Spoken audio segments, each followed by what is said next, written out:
Hello and welcome to Your Hometown Solutions. I'm your host, Jean Newell with Waterview Realty. I'm always pleased and happy to have all the experts that we invite to the studios because we discuss everything you need to know about your family finances, your home, your garden, your garage, your kids. I don't care what it is. We talk about it here on Your Hometown Solutions. And just to give a little plug about our website, because a lot of people miss some of the shows or they have questions, you can always go to our website at yourhometownsolutions.com. There we have videos. We have a lot of the guests that have their information there that you can click on and contact them directly. We also have Extra Equity magazine that is for your reading pleasure, and you can request that and we mail it out. It's about 54 pages that discusses all kinds of things that you need to know about real estate, whether you're buying, selling, moving, it doesn't matter. It's got something in there that I know you'll find great information. And so today last week we were talking with Colleen Quick about financial planning. Today we're going to be talking about senior issues. And that is so important because, again, we have a segment we sometimes refer to when we're talking about real estate, and it's called Should I Stay or Should I Go? And that always is a situation that I see happening when I'm in real estate, and people, they invite me out to their home and they're thinking about selling, but they're not too sure. And what they really need is someone to bounce some ideas off of. And here's usually the scenario.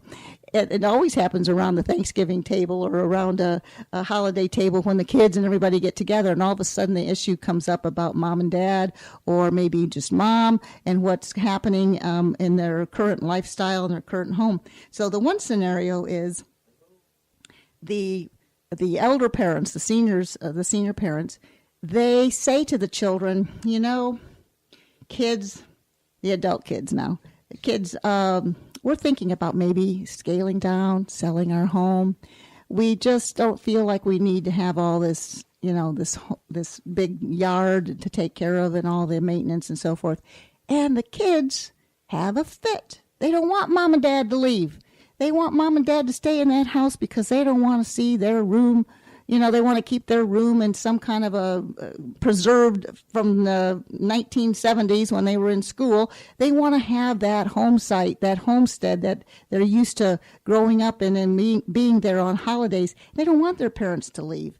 So you have that scenario where they don't, the whole family's not behind the parents. And then the flip side of that is the kids. Every time they visit mom and dad's house, they start seeing there's more and more things going wrong. There's a lot of work that needs to be done.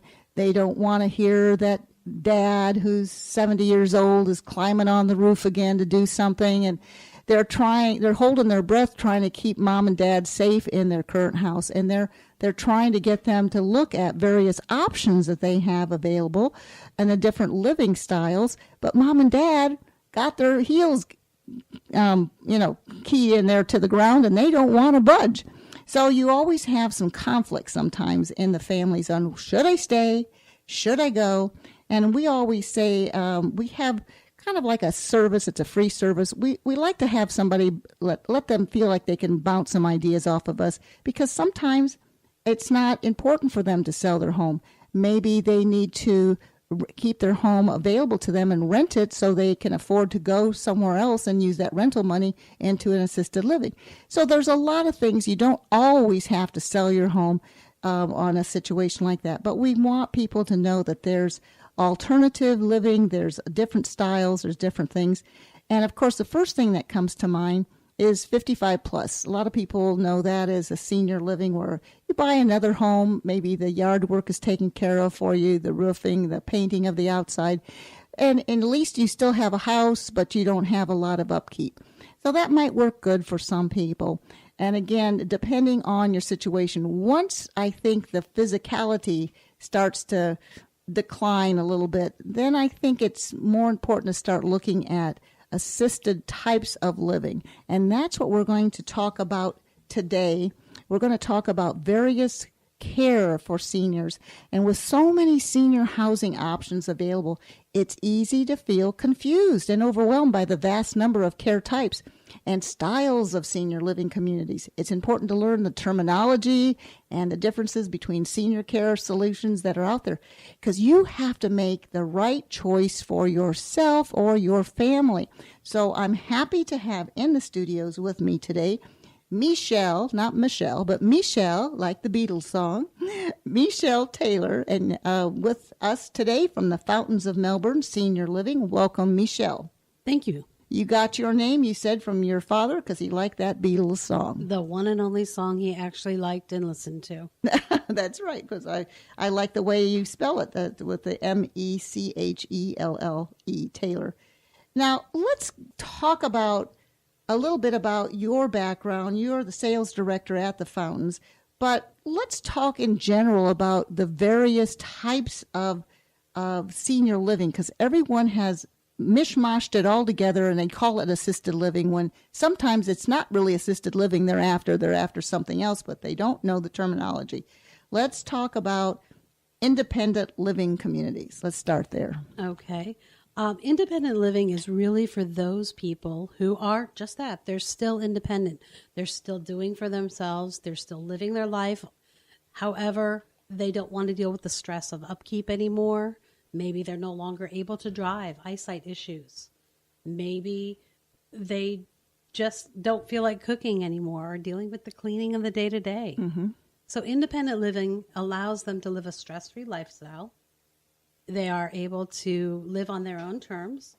Most independent livings are a month-to-month rental. There are some that are going to be a year-long lease, but it gives them the freedom to live on their terms, make choices for themselves, decorate an apartment the way they want to, make it their home. Mm-hmm. I know some people will call that maybe a retirement village, or sometimes even 55-plus communities, senior apartments, or continuing care retirement communities. They have all kinds of names for that, but somewhere that it's an apartment, but it's perhaps they've got the libraries, they've got the cafeteria or the restaurant where they can go down and get their meals. Some of them provide meals every day. Some of them you can make your choice and different things like that, right? So every community is going to have its own level of service and amenities. Mm-hmm. I like to explain to people that senior living, especially here in Brevard County, is very much like the fruit basket on your table. Right. You have apples and oranges and pears and bananas. They're all called fruit, but they all have a different flavor, a different smell, mm-hmm. a different texture. So finding the right community for the right feel for you is what's most important. So the Fountains, tell us where that's located in Greater Palm Bay. We're actually in Melbourne. Mm-hmm. We're on Stack Boulevard, 4451 Stack Boulevard. Just north of Palm Bay Road. It is north of Palm Bay Road, mm-hmm. yes, off of exit 176 of 95. So you're actually an independent living community, but you also have assisted living there as well. That's one of the nicest features about the community. We offer full apartment homes to all of our residents. People can move in with the knowledge that as their needs change, as time goes on, if they need more support, they don't just need the meals and the housekeeping, the transportation anymore. Now maybe they need someone to help them with their medications, or they're not as stable getting in and out of the shower. Mm-hmm. Now they can make that transition into a like-sized apartment home in assisted living, have help available to them 24 hours a day, and provide them the safety and the security, and yet still maintain their independence to live their life on their terms. I know I had a friend that lived there at the Fountains, and we visited her often. And it was a beautiful apartment. It was like a 2-bedroom, mm-hmm. 2-bath, had a balcony that overlooked a little lake, I believe. Yes. And she had a car, but sometimes you have regular transportation, like a little minibus there. And sometimes you just use the minibus to go shopping and so forth. Sometimes it's nicer on a rainy mm-hmm. day, or when you're not feeling as perky, to be able to use the bus. We have it scheduled 7 days a week to take them out to all their travel needs. And don't you make a certain run to the doctor's offices daily as well? We go multiple times every day. Mm-hmm. They can run anytime between 8:30 and 2 is the last drop off. We pick them up by 4, mm-hmm. Monday through Friday. So they don't have to live on a specific day. They can just make their appointments as they need to. Oh, that's great. Because I know they also have planned activities and they take them different places. They'll go to a theater in Vero or something. I don't know. You have all kinds of events that come up. We have a wellness program that is 6 dimensions: physical, emotional, spiritual, social, intellectual, and vocational wellness. So all of our activities fall into various categories, from Bible study to theater trips to playing cards to a lecture about the Civil War. It could be any variety of topics or activities going on, fitness classes. Got to keep the mind, body, and spirit all moving and active. I know when I got there the first time, I was kind of surprised because it didn't look like, from when I was a kid and we used to go to nursing homes and we would be there to perform. We had a little kids show and we would perform for them and so forth. And that was kind of all that I ever knew about seniors was nursing homes. And there weren't the pleasant of places back years ago. And when you go into some of these new assisted livings as well as independent living communities, they're like going into a little resort. Exactly. They have pools. They have all kinds of facilities, and it's just like you're walking around. They even have little beauty shop and all those different things. Kind of a mini city within the city. Exactly. Providing all of those services and amenities out to the residents to allow those that maybe can't get out as often to still have the niceties of day-to-day life. So we've talked about assisted living. Now, the next step from assisted living, I know you don't have this at the Fountains, but we're just going to be generally talking about senior living, would be the next step would probably be nursing home, where they would go to get full-time care and so forth. So that would probably be the next step from assisted living. Assisted living, there's several levels of assisted living. Different licensures allow different levels of care. Okay. But getting to a skilled nursing facility is generally someone who needs 24-hour medical monitoring. Someone who is maybe not able to get out of bed at all, maybe needs feeding tubes or constant oversight by a doctor so that their health is able to be maintained. They're no longer safe to live in that resort setting. Mm-hmm. And a lot of times people have to recover from an operation at a nursing home on a temporary basis as well. So a nursing home isn't always just... They can also be a rehab center. Rehab, mm-hmm. So after a surgery to go and regain strength or to relearn how to walk or dress yourself or do those things that maybe you didn't have the strength after the surgery to do. Exactly. To relearn.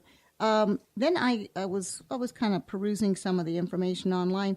The next step maybe would be an Alzheimer's care unit, where that would be a little bit more intense than a nursing home because you have to make sure that you have sight of that person all the time. A memory care is going to be a locked unit, meaning that someone cannot wander away because not all people who need memory care are physically impaired. Mm-hmm. They just don't know what's safe and what's not.